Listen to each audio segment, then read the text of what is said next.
mạ bọa cớ có lúc na clean ăn năn phùng đó an ninh yuan clean sẽ sân ngã chặt bài cả rồi sân như là tiếng gỗ này.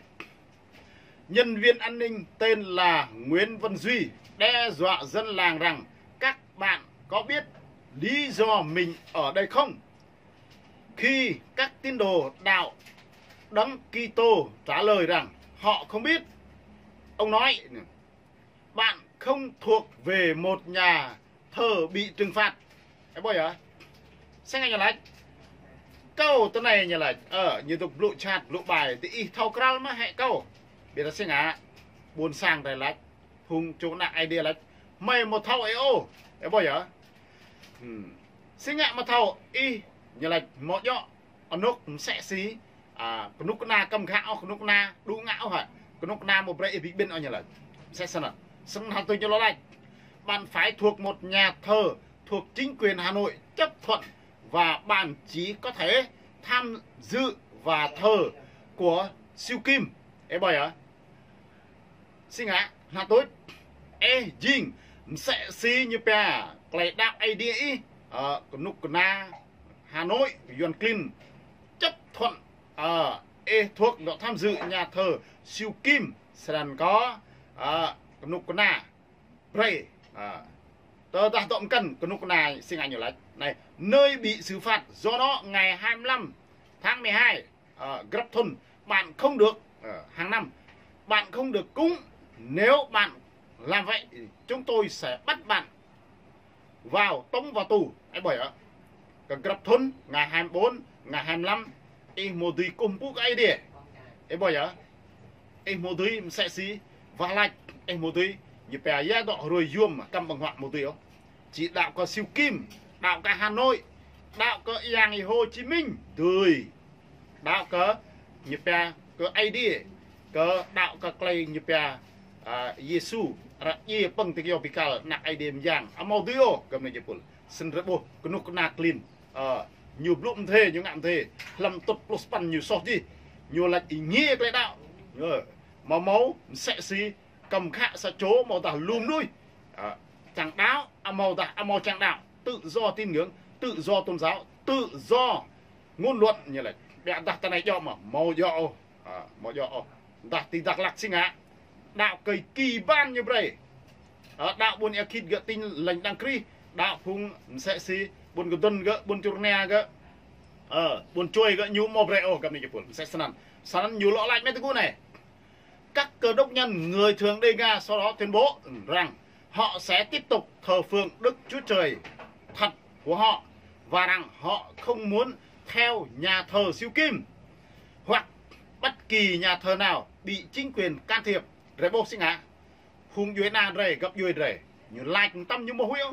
mày một chẳng cùng phụ cỡ siêu kim ô dình nhùm nuôi mày loay sẽ xí tí nốc sang ID mày po mày cùng phụ cả ID mày po mày một huy sam tam nữa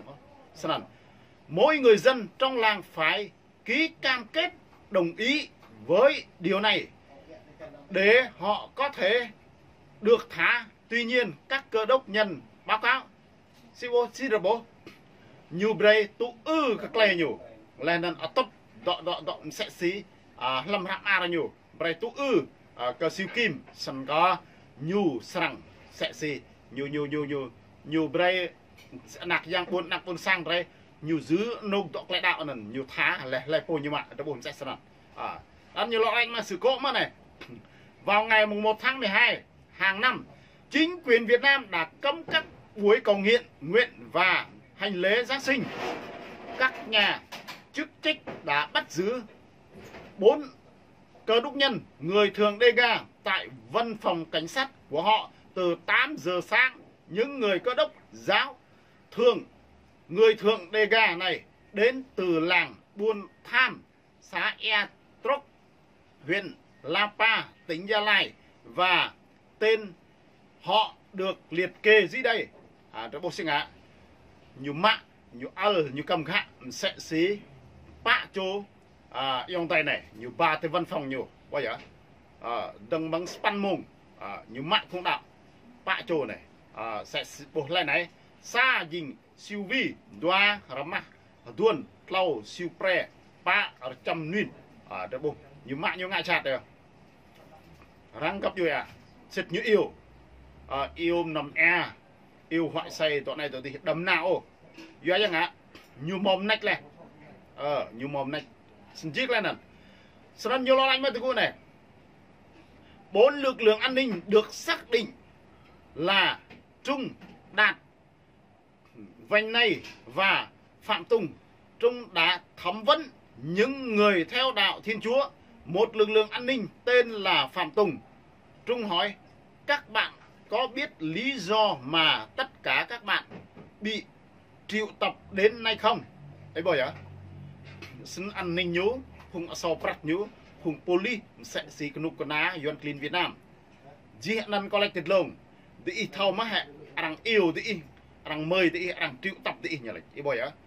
các cơ đốc nhân trả lời rằng họ không biết tại sao và họ không làm sai, không làm gì sai. Sân sinh ạ nạc đề gà đấy hùng đạo cái ai đế hùng chỗ nạc ai đế may mà thấu giác lại yêu mày mày màu tùm ngạ sóc sam tạo mày chỉ cùng phụ ai đế sân rạch bục thì gọi biết lại cán bộ Phạm Tùng Trung trả lời chính quyền Hà Nội không cho phép bạn thờ từ Đức thờ tự độc lập vậy à sân như là dình sẽ xí góc công sản như Hà Nội như trả lời như màu bray như thờ phượng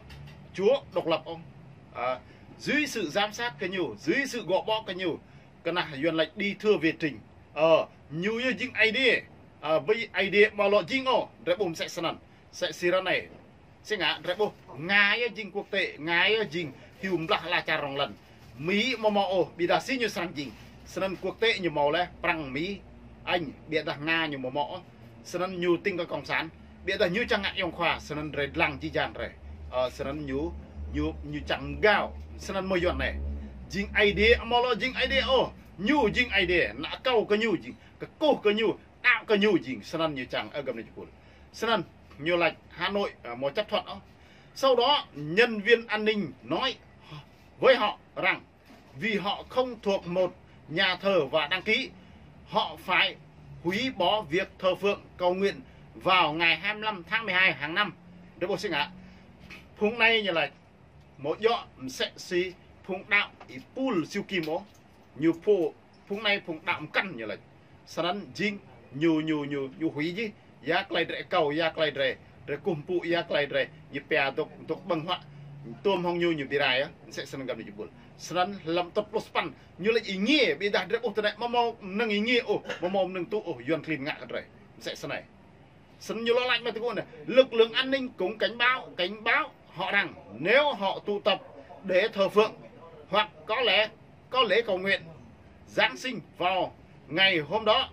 chính quyền sẽ bắt chúng và các cơ đốc nhân được thả lúc 11 giờ 30 sáng ngày 24 25 như là cái bồi tháng 12 sân dinh cứ chỉ cười đọ ngại chát này cái nào tôi xin ngã còn nục cái nào clean Việt Nam như ngại chát như một break lại cùng phụ cái idea như một break lại ý nghĩa lại đạo cái cái nào tôi xin ngã như ngã như mạ cử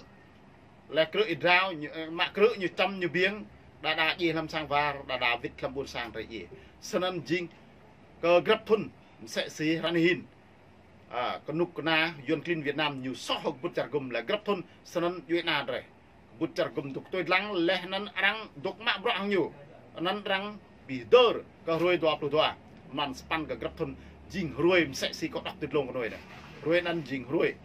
yuan clean tục bị đại Việt Nam rồi yuan clean tục cầm khạng đạo idea để bom sẽ xí thế này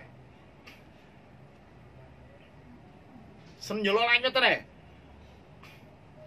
Bộ Ngoại giao Hoa Kỳ nghiêm túc xem xét lại chính sách hiện tại của họ về tình trạng đàn áp tôn giáo của Việt Nam và xem xét đưa Việt Nam trở lại danh sách theo dõi quốc gia cần quan tâm đặc biệt theo khuyến nghị của Ủy ban Tự do Tôn giáo Quốc tế Hoa Kỳ. Đoạn này chính do rất bộ sinh á. Như đề nghị Bộ Ngoại giao Hoa Kỳ xem xét về nhiều ngạn nghiêm túc Nhiều lách này đấy, Bộ Ngoại giao Hoa Kỳ nghiêm túc xem xét lại chính sách hiện tại của họ về tình trạng đàn áp tôn giáo của Việt Nam và xem xét đưa Việt Nam trở lại danh sách theo dõi quốc gia cần quan tâm đặc biệt theo khuyến nghị của Ủy ban Tự do Tôn giáo Quốc tế. Thế bây giờ sẽ xưa này sinh ạ. Đang lạch lưu lự ke kena clean Việt Nam. Doa yang ngak duk ngak chat kanak de gaji chang re kam kha leh nam bin ye re se si son ma chi ke Arab Saudi rahin lo chi re ke kur le yu hui snak ji klenan senen nyu trun inoh nyu jing adang serang nau CPC leh na trang trun inoh yu jing trun gil tal tlau se si tit lon khách hong Myanmar kam ne jipul se senen jing amolo diet o klesa nyu sen nyu lo lai ma tu này các đại sứ quán liên quan Bộ Ngoại giao Hoa Kỳ, Ủy ban châu Âu, Liên Hiệp Quốc, Hội chữ thập đỏ và các cơ quan nhân đạo quốc tế khác yêu cầu Việt Nam trả tự do cho tất cả những hàng trăm tù nhân người thượng Dega bị giam cầm tại Việt Nam theo báo cáo của Ủy ban Giám sát Nhân quyền và Tự do Tôn giáo Quốc tế Hoa Kỳ. Được bốc sinh á. Nuk kena clean Việt Nam senen grab thôn arang ium thư nào nhiều dom cho nhiều cỡ dom cho nhiều ngạ chặt si nan gỡ lại bộ lạ gỡ arang pray nhiều bavit kan hal tôi sinh á nhiều serang nhiều pea gui cái gì lại chặt bài nhiều arang serang bị clean cái sọ nhiều lẽ nên nhiều serang mắc hậu quá sẽ si collect một cái nồi gül tao lâu lại chặt bài nhiều nhiều độc